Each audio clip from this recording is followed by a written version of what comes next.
no hurt and no misery could take away my smile. You all, I hope you're doing well. Today's message will be coming to us from Psalms 30.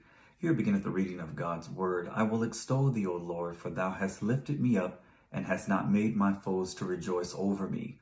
O Lord my God, I cried unto thee, and thou hast healed me. O Lord, thou hast brought up my soul from the grave. Thou hast kept me alive, that I should not go down to the pit. Sing unto the Lord, O ye saints of his, and give thanks at the remembrance of his holiness. For his anger endureth but a moment, and his favor is life. Weeping may endure for a night, but joy cometh in the morning. And in my prosperity I said, I shall never be moved. Lord, by thy favor thou hast made my mountain to stand strong. Thou didst hide thy face, and I was troubled. I cried to thee, O Lord, and unto the Lord I made supplication. What profit is there in my blood when I go down to the pit? Shall the dust praise thee? Shall it declare thy truth? Hear, O Lord, and have mercy upon me.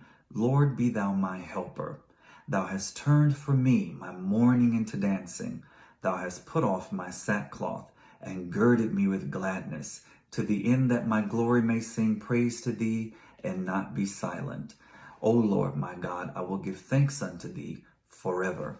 We're back in another Psalm of David, and even though David is not the only author of the Psalms, he did write the majority of them, 73 of them as a matter of fact. And as any song or poem is written, it might be written in reference to an occasion or something happening, and most conclude that David wrote this psalm when he dedicated Ornan's threshing floor, and after God stopped the great plague he used to discipline him. Just a little bit of background. We see David here feeling a bit too sure of himself. And I say that to say that David is now in great prosperity. He has new riches, newfound power, or living in his power, living in his authority, which came from God. But it has all gone to his head, and he's now feeling invincible, feeling a lot of pride. And that word pride is defined as a feeling of deep pleasure or satisfaction derived from one's own achievements, self-gratification. And I'm not saying that you shouldn't feel good about yourself. As a matter of fact, you should feel good. You should feel proud of any accomplishments or achievements that you've had in life.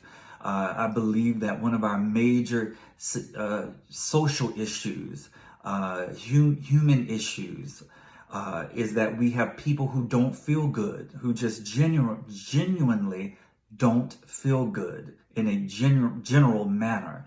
Not only do they not feel good, but they don't feel good about themselves. They don't love themselves. As a result, you cannot possibly feel good about someone else or even love someone else appropriately or effectively. But when your level of self-comforts becomes self-reliant or self-secure or independent of God, it can cause a lot of issues and a lot of problems. We have to remember the God that we serve is a jealous God. Exodus 34:14. And he mentions that because just as where do we think we get these human feelings from?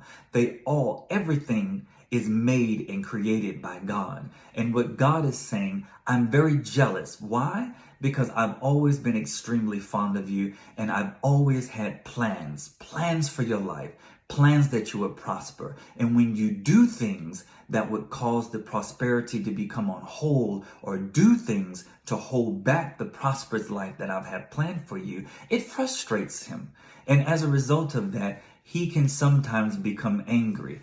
Even we can testify that there are people in our lives that we have great care and concern over. And sometimes we find ourselves just simply offering information, offering advice, making suggestions just to make their lives easier. We're not trying to control them. We're not trying to control their lives or trying to make them out to be children. We're simply just trying to save you from making a mistake, especially the same mistake that I've made. If I could save someone from hitting that same roadblock that I made, then that's what I'm going to do. But a lot of people don't like that. So as a result, we see God here standing as our creator God, saying that I am jealous. But my jealousy can turn into anger, but it's only for a brief moment, such as a quick pinch or a quick shot from the doctor. So is the discomfort of my anger. It's always momentarily.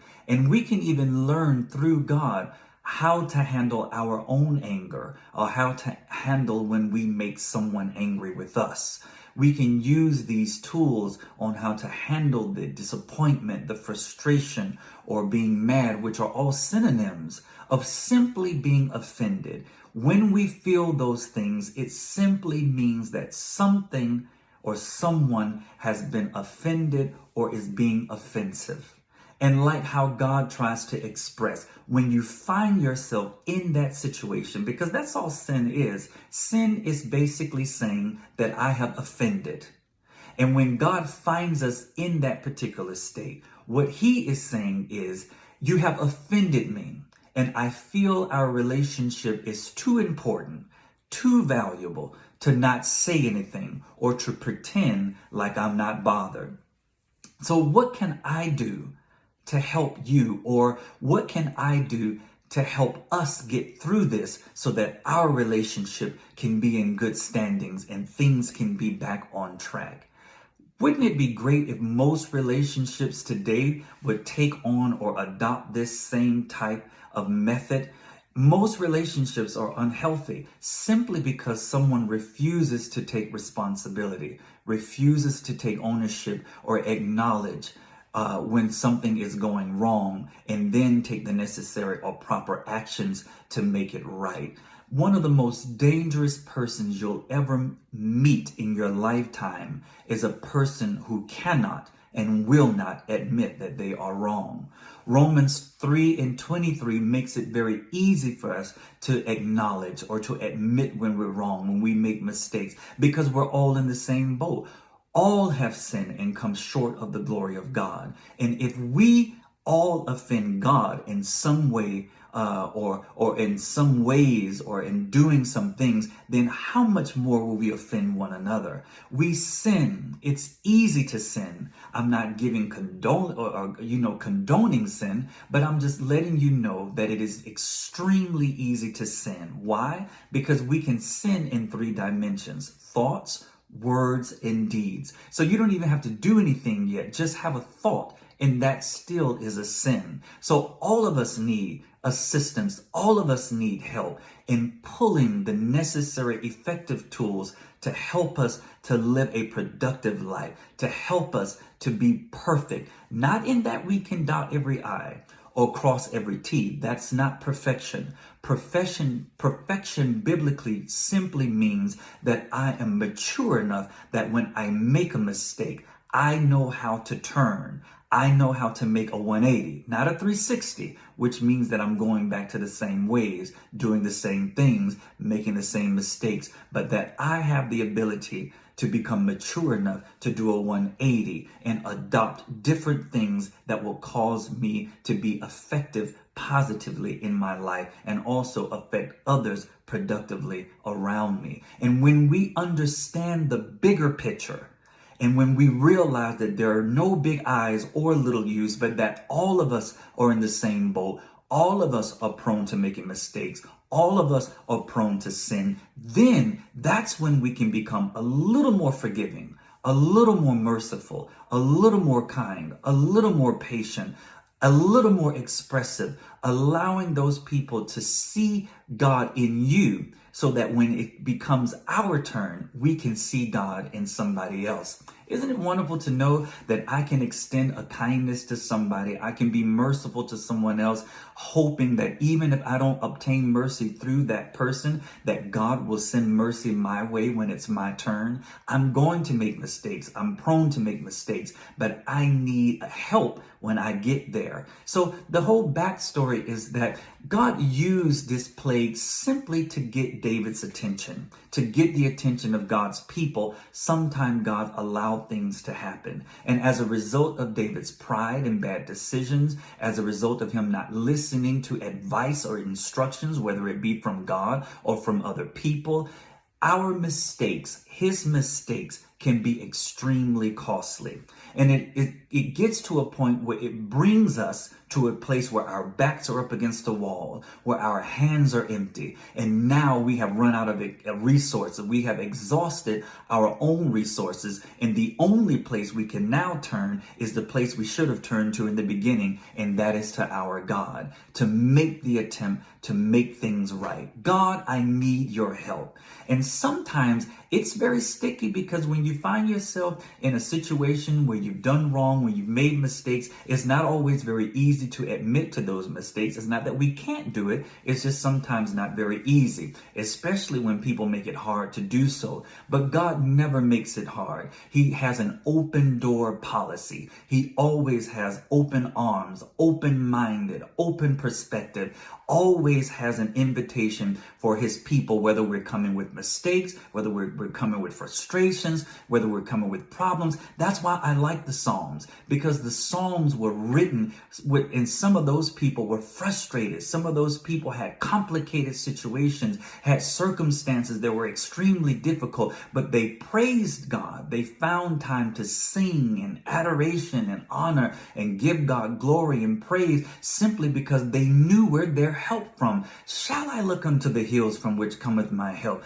No, my help cometh from the Lord. He is maker and creator. He's heaven, he's earth, he's boss. He calls the shots. And because he's in control and in charge, I know where my help comes from. So we have to reveal our hearts to God. And sometimes, even when we're apologetic to other people, we have to do the hard thing by being vulnerable and revealing our hearts to not only God, but also to other people. And listen to how David revealed his heart. What profit is there in my blood?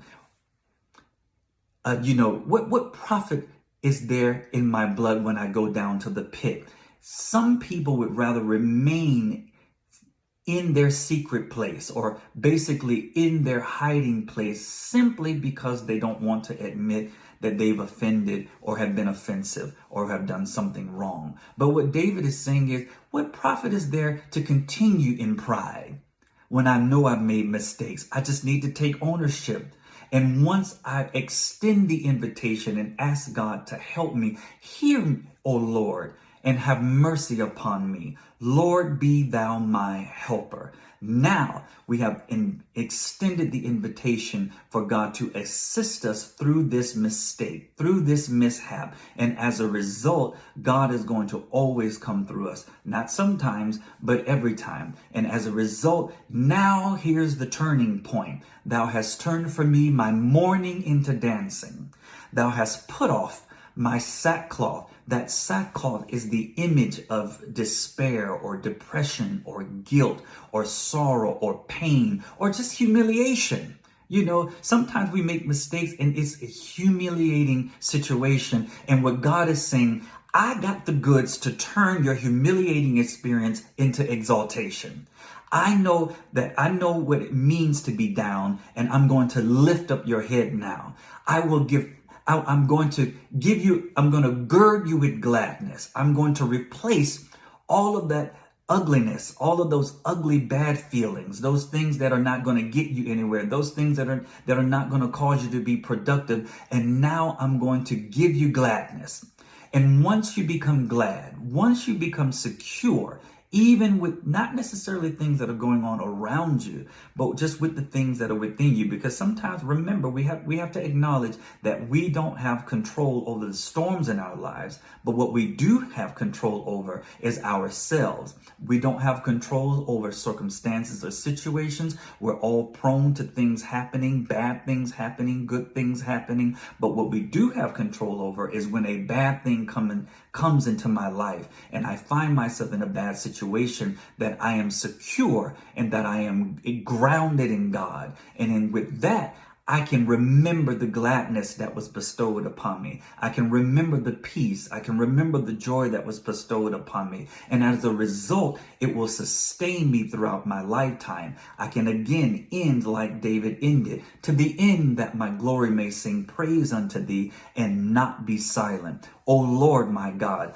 I will give thanks unto thee forever. Let us continue to worship and praise God, even through the mistakes, even through the difficulties and challenges of life. I promise you, if we keep our focus, if we put in the work, the results are always going to be positive and always productive. May God continue to keep you, is my prayer. God bless you. I love you. Have a great day.